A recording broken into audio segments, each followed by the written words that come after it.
دلی میں جو بلاسٹ ہوا کن لوگوں نے کیا؟ شروعاتی تحقیقات میں جو نام پیش کیے جا رہے ہیں مسلمانوں کے نام، کون سے مسلمان ہیں یہ لوگ؟ کیا چاہتے تھے اور اس سے حاصل کس کا فائدہ ہوا؟ جن نوجوانوں نے یہ راستہ اختیار کیا، اگر میری بات وہ سنتے ہیں تو توجہ چاہتا ہوں، کس کا بھلا کیا ہے؟ ان جماعتوں نے اس طرح کے قتل و غارت سے، اس طرح کے بلاسٹ سے کس کا بھلا کیا ہے؟ امت کا، اسلام کا، مسلمانوں کا، ملک کا، کس کا؟ کسی کا نہیں۔ ناحق راستے میں چلنے والوں کی جانوں کو لینا، قرآن کہتا ہے من قتل نفسا بغیر نفس او فساد فی الارض فکأنما قتل الناس جميعا، جس نے ناحق ایک جان کو قتل کیا ہے اس نے پوری انسانیت کو قتل کیا۔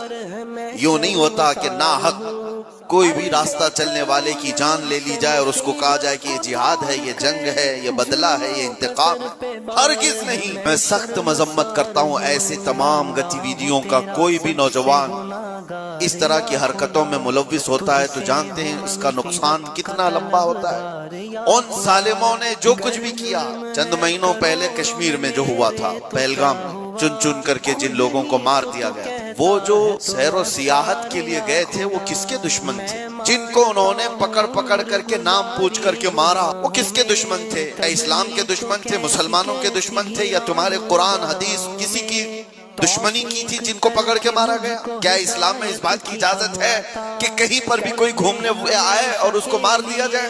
ان ظالم کتوں نے جن لوگوں کو مارا اس کے بعد جو دہشت پھیلانے کی کوشش کی، اس کا اثر کیا ہوتا ہے؟ دنیا میں اور دوسری جگہوں پر غیر مسلموں کے پاس یہی میسج جاتا ہے کہ یہ اس طرح تنہا پا کر کہیں پہ بھی قتل کر سکتے۔ پورے مسلمانوں کو انہوں نے خطرے میں ڈالا۔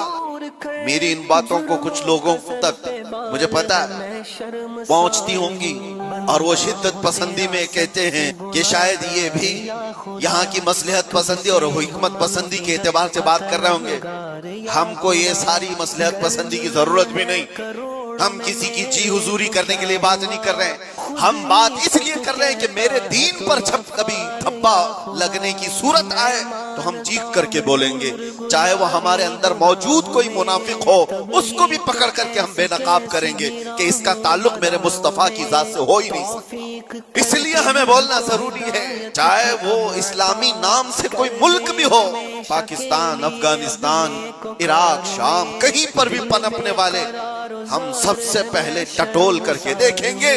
تمہارے چہرے کو دیکھ کر، تمہاری داڑھی کو دیکھ کر، تمہارے جبے کبے کو دیکھ کر، تمہارے نظام حکومت کو دیکھ کر ہم یہ نہیں سمجھ لیں گے کہ یہ خلیفہ آ گیا ہے، یہ اسلام کا بول بالا آ گیا ہے۔ سب سے پہلے ہم ٹٹول کر کے دیکھیں گے کہ اس کی سیرت صدیق